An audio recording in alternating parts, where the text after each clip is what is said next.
बिस्मिल्लाहिर्रहमानिर्रहीम। अस्सलामु अलैकुम। मैं हूं ज़िशान अशरफ। आप देख रहे हैं माई व्लॉग्स चैनल।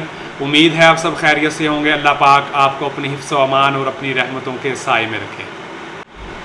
आज का व्लॉग करते हैं शुरू। तो आज का व्लॉग थोड़ा सा हटके है। मैंने सोचा क्यों ना आज के व्लॉग में आपको कुछ अपने बारे में बताया जाए और अपने बचपन के बारे में बताया जाए और अपने गांव के हवाले से बातचीत की जाए जहां पर मेरा बचपन गुजरा है। गांव का माहौल बहुत ही सादा और पुरसकून होता है। तो वहाँ पे गुज़रा हुआ वक्त आज भी बहुत याद आता है।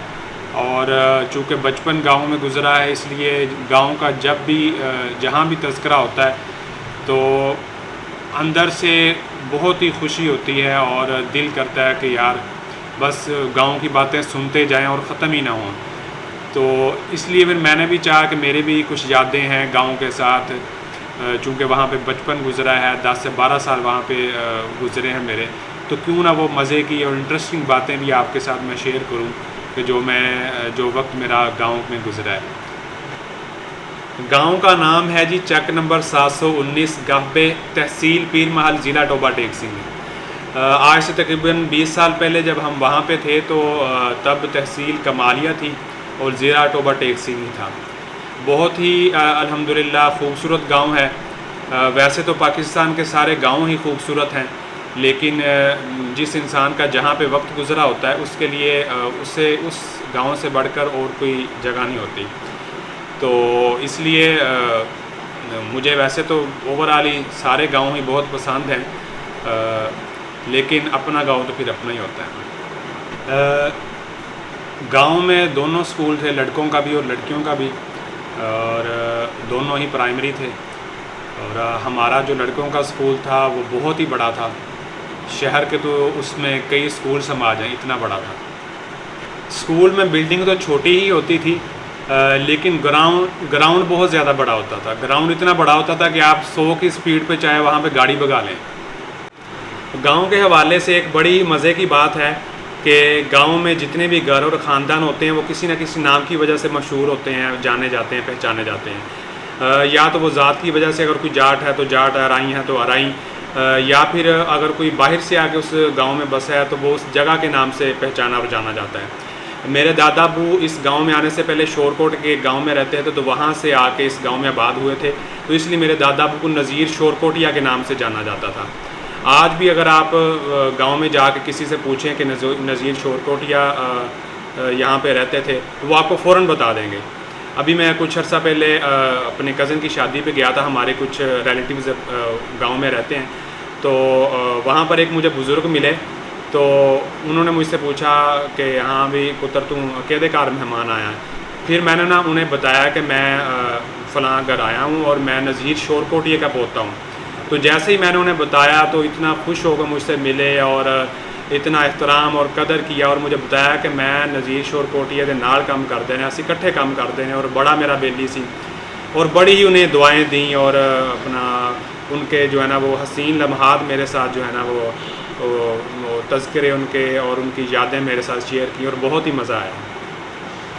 गांव में अगर आप बाहर से जा रहे हैं, बाहर किसी शहर से या किसी और गांव से जा रहे हैं, तो वहाँ के लोग आपको गौर गौर से देखना शुरू कर देंगे, और उनमें से कुछ बुज़ुर्ग ऐसे होंगे जो आपको रोक लेंगे और आपसे सवाल करेंगे। हाँ पुत्र परौना आया? हाँ जी। केना घर जाना? फलानिया घर। ओ की लगदा? मामू। पुत्र कित्थों आया? लाहौरों। अच्छा पुत्र, चलो ठीक, अल्लाह सलामत रखे, जाओ। यानी कि पूरी तफ्तीश करेंगे आपको, फिर जाने देंगे। और बंदे का हाल ये होता है कि बंदा कहता है कि यार केड़ा वेला होवे मैं घर पहुंचा। हर बंदा, हर बच्चा, हर बुज़ुर्ग ख़वातीन जो बाहर बैठी होती हैं थड़ों के ऊपर, वो आपको गौर गौर से देख रही होती हैं, और बंदा बस यही सोच रहा होता है कि यार मैं अल्लाह अल्लाह करके घर पहुँच जाऊँ। मेरे ख़्याल से ये किसी लिहाज से ठीक भी है। अगर कोई बंदा गलत काम की नीयत से गाँव में जा रहा है तो जितनी सख्त और कड़ी नज़रें गांव वाले की होती हैं बाहर से आने वाले बंदों पर, तो वो बंदा जो गलत नीयत से जा रहा है वो अपने इरादे में इतनी जल्दी कामयाब नहीं हो सकता। मेरे दादा अबू किसान थे, खेती बाड़ी करते थे, और अल्हम्दुलिल्लाह हमारे घर में भैंसें भी थीं, बकरियां भी थीं, मुर्गियां भी थीं, और मेरे दादा अबू गंदम, कपास, चावल, गन्ना, सब्ज़ियाँ वगैरह काश्त करते थे। तो यहाँ जहाँ तक मुझे याद है, हमें बहुत कम बाहर से ख़ुराक के हवाले से चीज़ों की ज़रूरत पड़ती थी। घर की सब्ज़ियाँ होती थी, दूध घर का, अंडे घर के, और सब्ज़ियाँ वगैरह घर की। तो बहुत कम जो चीज़ें थी जो हमें बाहर से ख़रीद के लानी पड़ती थी ख़ुराक के हवाले से। हाँ, बहुत ही मज़े का दौर था। स्कूल से आना 12-1 बजे, और जल्दी जल्दी आके घर में खाना खाना, और यही कोशिश होती थी कि दादा अबू के पास खेतों में पहुंच जाएं। हमारे जो खेत थे वो हमारे घर से बहुत ही करीब थे, यानी कि हमारे घर के सामने ही थे तकरीबन, और घर के पास खड़े होके हमें हमारे खेत नज़र आया करते थे, और दूर से हम देख लिया करते थे कि दादा अबू हमारे खेतों में काम कर रहे हैं। तो हमने जैसे स्कूल से आना, खाना शाना खाना और दादा अबू के पास भाग जाना। तो वहाँ पे मुझे बहुत ज़्यादा शौक़ था कि दादा अबू के साथ काम करवाऊँ, गोटी करवाऊँ। हालांकि मुझसे होता नहीं था, मैं छोटा था तो इतनी शक्कत नहीं थी, लेकिन फिर भी एक शौक़ था। तो जो मुझसे होना, मैंने रंबी वगैरह उनसे पकड़ के तो उनके साथ काम करवाने की कोशिश करना, और जो वो किया करते थे उनके साथ साथ करवाना। मैंने कहना कि मैं दादाजी, मैं अब्बा जी, मैं थोड़ी हेल्प करदा, आप मिल के करते हैं। तो उन्होंने क्या बड़ा ही कहना, बहुत तेरे को नहीं होना, तो बस देख बैठ के। तो मैंने उनसे कहना कि नहीं दादाजी, मैं कराँगा, तुम देखो, मैं तुम करके दिखाऊँगा। खेतों में बैठ के खाना खाने का जो मज़ा है ना, उसकी अपनी ही बात है। रोज़ाना दोपहर में मेरे दादा अबू का खाना खेतों में जाया करता था, तो हमारी कोशिश होती थी कि हम भी उनके साथ ही खाना खाएं। तो वहाँ पर दरख्त के नीचे बैठ के ठंडी हवाएं, चोपड़ी रोटी, सालन और साथ लस्सी, मज़े थे यार। मैं समझता हूँ जितना मज़ा खेतों में बैठ के खाना खाने का आता है ना, आप किसी बड़े से बड़े होटल में भी चले जाएँ ना, आपको वो मज़ा नहीं आएगा। भाई हमसे तो मोटरसाइकिल पे इतना लंबा सफ़र नहीं होता, तो उस दौर में लोग पैदल और साइकिल पे बहुत ज़्यादा लंबा सफ़र किया करते थे। हम सब्ज़ियाँ काश्त करते थे, तो मेरे दादा अबू जब पैदावार होनी तो 3-3 4-4 थैले जो है ना, वो साइकिल पर लाद के 10-15 किलोमीटर का सफ़र करके शहर की मंडी में दे के आया करते थे। दादा अबू का गांव वालों के साथ बहुत ही ज़्यादा प्यार था।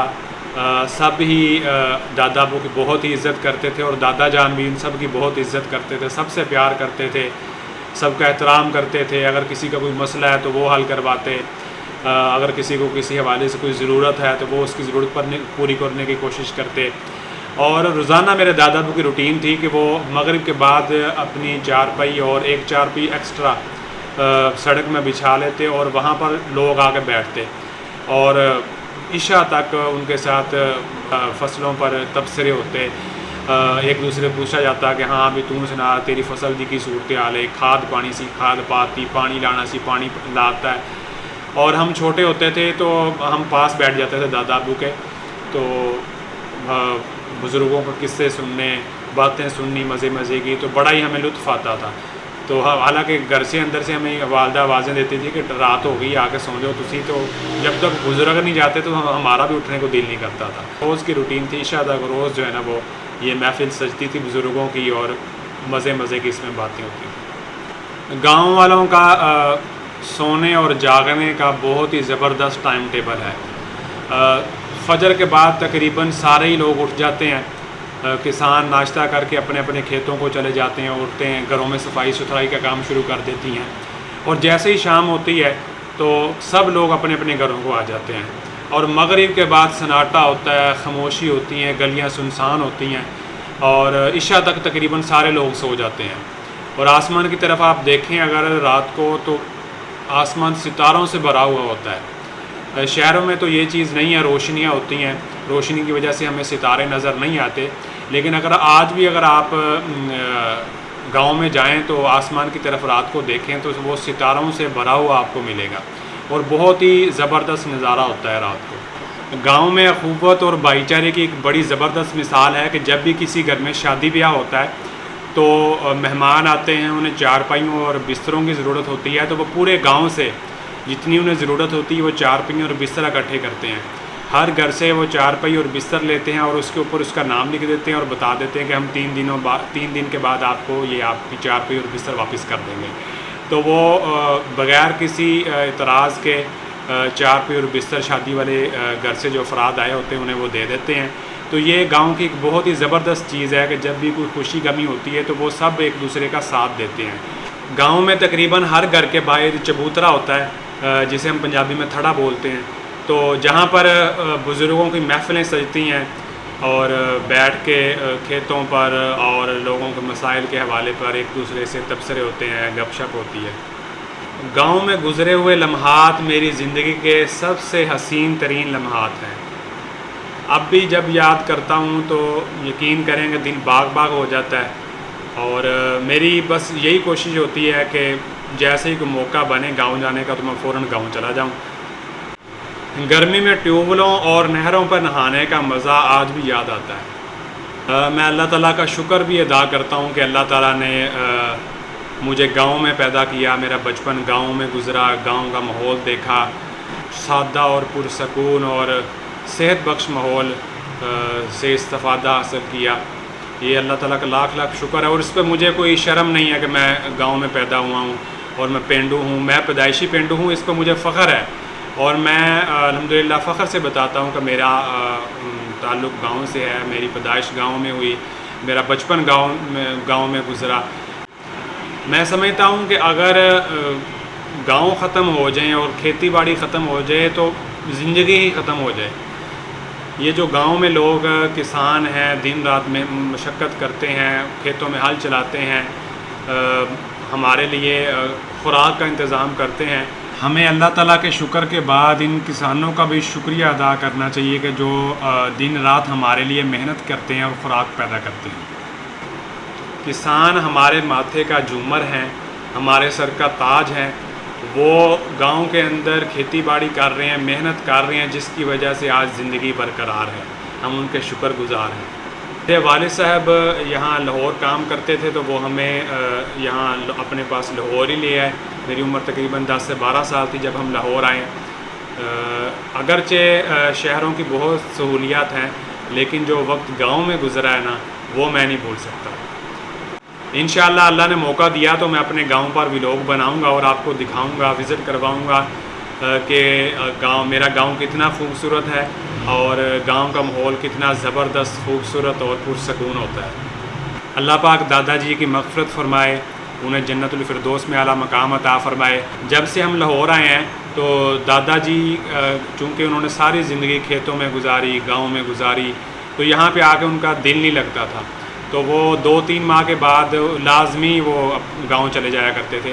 तो वहाँ पर उनके भतीजे रहते हैं। हमारा जो गांव था तो हमारे गांव से तकरीबन 10 से 12 किलोमीटर के फासले पर उनके भतीजे का गांव है, तो वो वहाँ पे चले जाते थे। तो वहाँ पर वो तकरीबन 10-15 दिन, महीना वहाँ पर गुजारते थे। तो हम उन्हें पीछे से कॉल कर करके उन्हें बुलाते थे कि अब्बा जी यहाँ पर लोग हमें बातें करते हैं कि तुसी बाबा जी नूं कढ़ दिंदे हो। तो उन्हें क्या पता था कि जिस बंदे ने सारी ज़िंदगी गांव में गुजारी हो तो उसका शहर में कहाँ दिल लगता है। तो बुज़ुर्ग हमें मज़ाक किया करते थे कि यार तुसी बाबे नूं अपने कोल नहीं रखते, तुसी बाबे नूं भेज दिंदे हो। तो फिर हम जो है ना वो सर पकड़ लेते थे कि बाबा जी अपनी मर्ज़ी से जाते हैं, शौक़ से जाते हैं, हमने तो उनकी खुशी देखनी है। तो अब्बा जी की, दादाजी की यही खुशी होती थी कि मैं बस ज़्यादा से ज़्यादा ना वक्त अपना गांव में स्पेंड करूं। अगरचे शहरों के अंदर बहुत सहूलियात हैं, रोज़गार के मौक़े हैं, तलीमी लिहाज से देखा जाए तो बहुत सारे मौक़े हैं, लेकिन मैं समझता हूँ कि जिसने गांव नहीं ना देखा उसने ज़िंदगी का मज़ा ही नहीं लिया।